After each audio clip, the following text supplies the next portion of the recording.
আসসালামু আলাইকুম। ভিলেজ এগ্রোর পক্ষ থেকে সবাইকে সুস্বাগতম। আশা করি সবাই ভালো আছেন।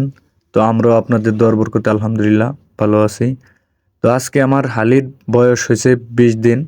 এখনো আগাছা দমন করি নাই। তো অনেক আগাছা হয়েছে জমিতে। আজকে আমি চাইতেছি আমার জমির আগাছানাশক করাইতে। আহ, আমি আজকে পুরোপুরি আপনাদের দেখাবো যে কি কি ওষুধ আমি ব্যবহার করলাম এবং কতটুক জমিতে কতটুক পানি দিয়ে কি ঘাসের জন্য কি স্প্রে করলাম। তো আমার জমিটা দূরে থাকার কারণে আসলে আমি ওইভাবে পানি নিতে পারি নাই। তো আমাদের মেশিন সেটে ছিল, ওইখান থেকে পানি সংগ্রহ করে নেই। তো যাই হোক, আমি আজকে যে দুইটা ওষুধ আপনাদের দেখাবো, সে কি ঘাস মরে সেগুলো আপনাদের জানাবো। প্রথম আমি নিয়েছি উইডনিল। উইডনিলে হচ্ছে শ্যামা এবং আঙ্গুলি ঘাস এবং ধান এইসব নিধন হবে।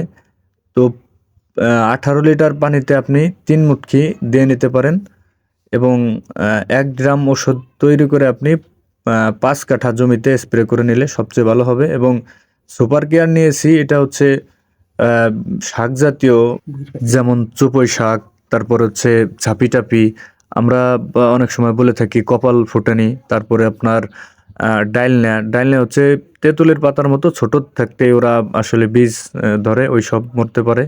এবং আরও যারা হালির মাঝে বিভিন্ন প্রকার শাক বুনেন, লাল শাক, পালং শাক এবং ধনের পাতা, এইসবও মরবে।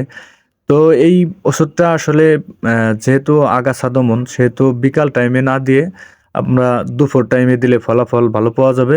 আর একটা বিষয় হচ্ছে, আপনার স্প্রে করার 2 থেকে 3 দিন পরে আপনি জমিতে সেচ দিয়ে নেবেন, না হলে সম্পূর্ণ ঘাস মরবে না।